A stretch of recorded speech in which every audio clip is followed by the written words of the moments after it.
It was a Friday evening in late October, and I was driving from Indianapolis to Nashville for a job interview that could change my life. The company was a rising tech startup, and they had been eyeing my portfolio for a while. This wasn't just another interview, it was the opportunity.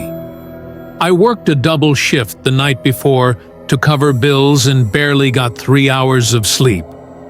My plan was to leave after lunch, but I ended up on the road around 7:30 p.m. The drive was just under 5 hours, but I was already exhausted.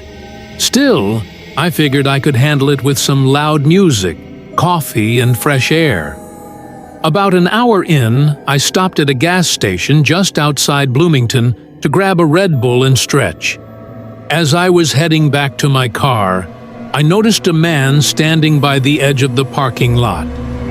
He wore a black suit, immaculate and crisp, like he stepped out of a business catalog. He wasn't moving. He was just standing under a flickering light, looking straight at me. I looked away, assuming he was waiting for someone. But as I pulled out, I checked the side mirror. He was still staring. Not at the station, at my car. It unsettled me, but I told myself I was being paranoid. Long drives mess with your mind, especially when you're running on caffeine and no sleep. I shook it off and continued down the highway. About 40 minutes later, deep into a wooded stretch, I saw something in the rearview mirror. Headlights, but too dim to be a car.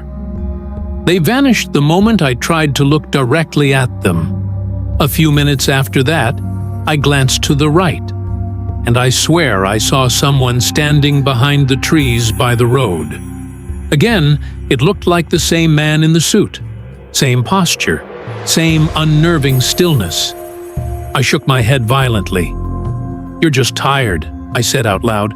"It's all in your head." But it wasn't, because the third time I saw him, he was on the road. I was approaching a narrow curve in the highway. There were no other cars in sight. And there, right in my lane, was the suited man again, just standing there, as if daring me to keep going. I slammed the brakes and swerved hard, nearly crashing into a ditch. By the time I came to a stop, he was gone.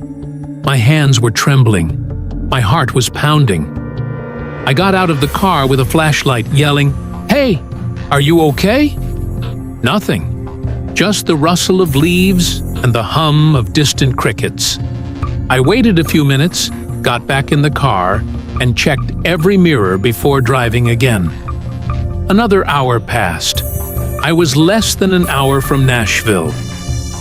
I figured I'd push through and crash at the hotel. But my body said otherwise. I needed to stop.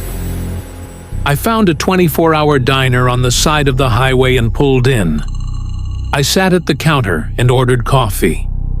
The place was mostly empty, just a trucker eating pancakes at the corner table and a tired-looking waitress wiping down menus. Then I looked outside. Under a street lamp by the entrance was the man in the suit.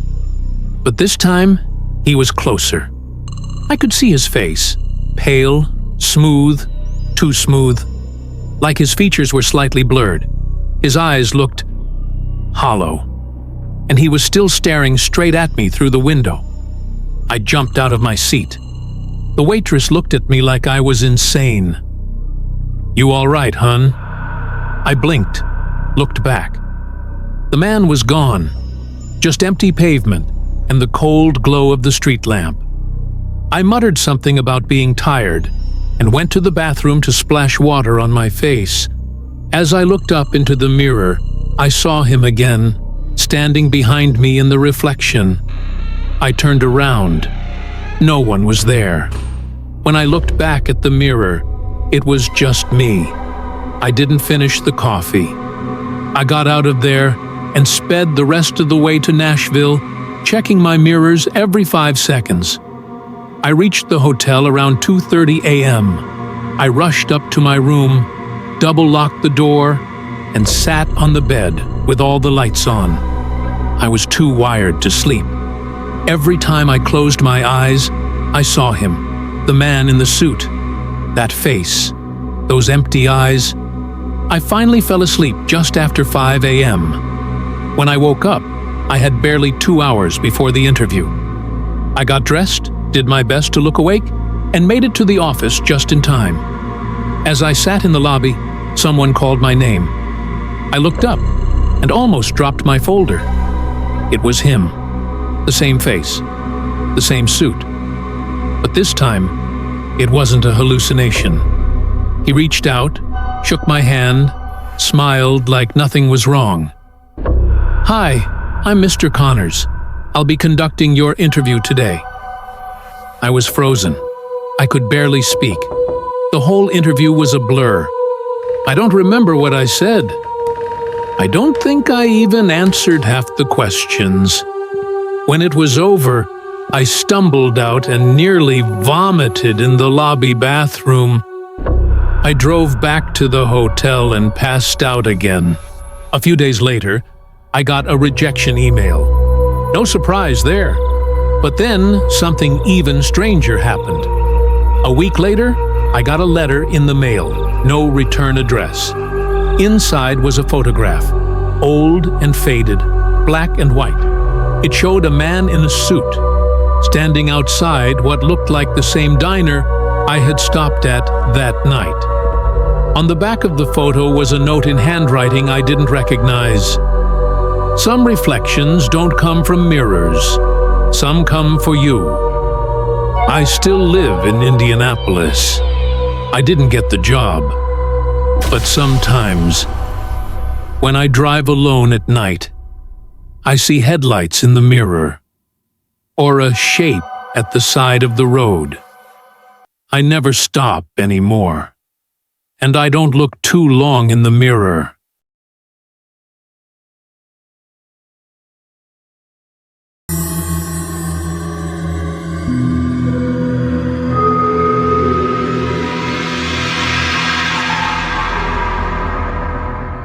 I was driving through the Appalachian back roads of West Virginia. It was just after 1 a.m., and I was taking the scenic route home to avoid the highway traffic and, let's be real, save a few bucks on tolls. The road was nothing but trees, hills, and occasional animal eyes glowing from the woods. I had music playing low, just enough to keep me company. I liked these quiet drives, peaceful, no one around. But I was running low on gas. I'd seen a sign about 10 miles back for a 24-hour gas station in a town called Frail Creek. Never heard of it, but I punched it into my GPS, and sure enough, it was about 5 miles ahead. The station came up on my right, old, small, with one flickering overhead light and a dusty lot. One car was parked near the side, a beat-up gray sedan. No one was visible. I pulled up to the pump, got out, and started fueling. As I stood there, I noticed the guy in the sedan step out. He looked like he was in his late 30s, wearing a hoodie with the hood up. He didn't say anything, just leaned against his car and stared. Not aggressive, just watching. I nodded out of politeness. He didn't nod back. I went inside to grab a coffee and use the bathroom. The station was dimly lit, just a cashier behind thick glass and racks of old snacks. I paid cash and left quickly. When I came back out, the guy was gone. His car, too. I didn't think much of it. Maybe he left right after I went inside. I finished fueling and hit the road again. About 10 minutes into the drive, my car jolted slightly. A warning flashed on the dash, low tire pressure. I slowed down. Then came the thumping noise, the unmistakable sound of a flat tire.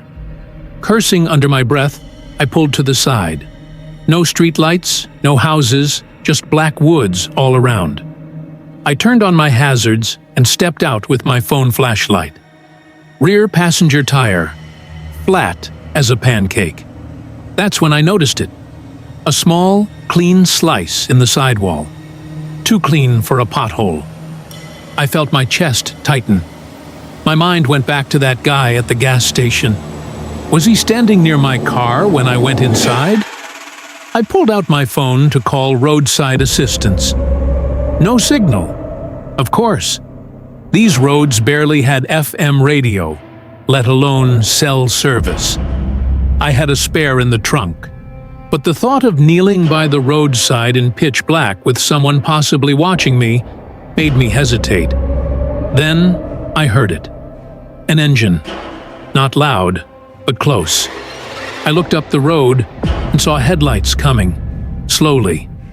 I turned off my flashlight and crouched near my car, watching.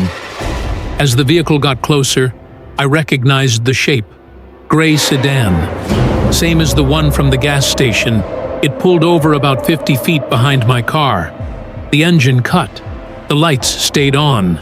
No one got out. I stayed crouched, heart pounding.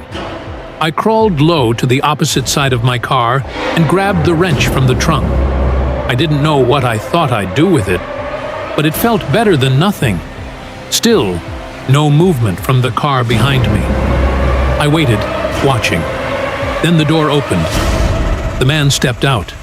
Same hoodie, same blank expression. He stood there, looking in my direction. Then he slowly started walking toward my car. That's when I made a decision. I wasn't waiting. I grabbed the wrench, darted into the woods on the right side of the road, and dropped behind a fallen tree. I called 911. Miraculously, a single bar of signal came through. It rang. The dispatcher answered. I whispered everything, my location, the flat, the man following me. She kept me calm, said an officer was already patrolling nearby. She told me to stay hidden and not engage. Through the trees, I saw the man reach my car. He walked around it slowly, then leaned down, right where the tire was. That confirmed it. He'd done it. Then he did something that chilled me to the bone. He walked to my driver's door and opened it. I hadn't locked it. He reached inside and grabbed something, my phone charger. Then he just stood there, facing the woods, facing me. He didn't say a word, didn't shout, just stood still like he was listening. Then, out of the silence, I heard a second engine. Another car coming down the road. Fast. The guy quickly walked back to his sedan and got in. The oncoming vehicle was a police cruiser. The man pulled out, sped away just as the officer pulled up behind my car. I ran out of the woods, waving my arms. The officer jumped out, asked if I was okay. I told him everything. Flat tire. Strange man. What he did. He called for backup and wrote everything down. Another unit went after the sedan, but out here, there were a dozen dirt roads he could have taken. The officer helped me change the tire under his cruiser's spotlight. When we were done, he followed me to the next town to make sure I got there safely. I filed a full report, gave my story, but that was the last I ever heard about it. No updates, no arrest, just silence. I think about that night a lot, not because of what happened, but because of what almost happened. He didn't want my phone charger. He wanted me out of the car, stranded, vulnerable. I keep my doors locked now, even when I pump gas, and I never, ever take the back roads at night.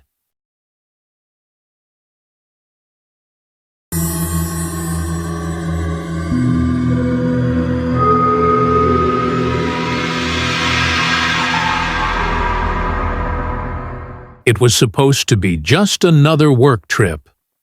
I'm a 31-year-old insurance adjuster based out of Pittsburgh.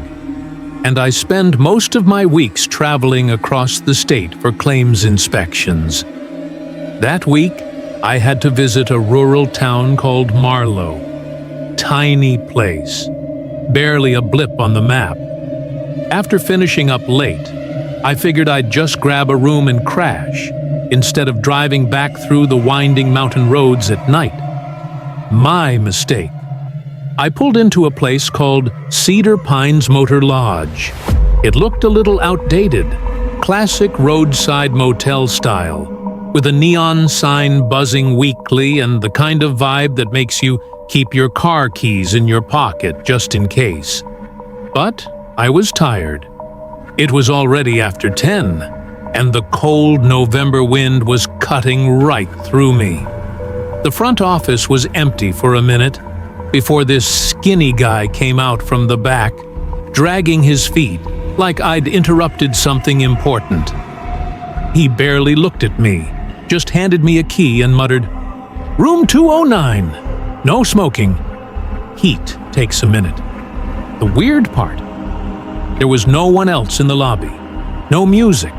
No hum of a TV. Just the tick of an old wall clock and the faint buzz of that flickering neon light outside. Room 209 was on the second floor, far end of the building. My rental car was the only one in the lot. I parked close to the stairwell and grabbed my bag. The room itself looked like it hadn't been updated since the early 90s. Dark green carpet, a lamp with a cracked shade, and one of those comforters you don't want to look at too closely. But the bed was clean, and I just wanted to get some rest. I kicked off my shoes, turned on the heater, and tried to unwind, but I kept hearing this tapping noise. Very soft, rhythmic. At first, I thought it was coming from the heater. Old systems make weird noises sometimes, right? But then I realized it was coming from the window. I walked over and pulled the curtain aside, expecting to see tree branches or maybe rain. Instead, I saw a man.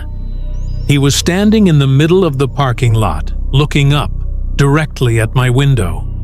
He didn't move, didn't shift his weight, just stood there in a faded gray hoodie and jeans.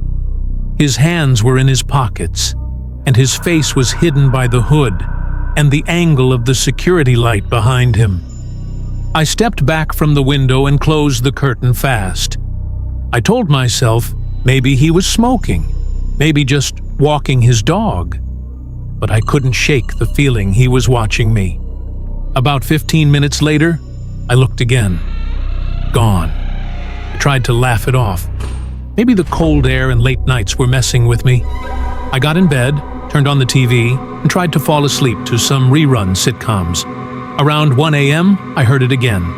Tap, tap, tap. But this time, it was different. It was coming from the door.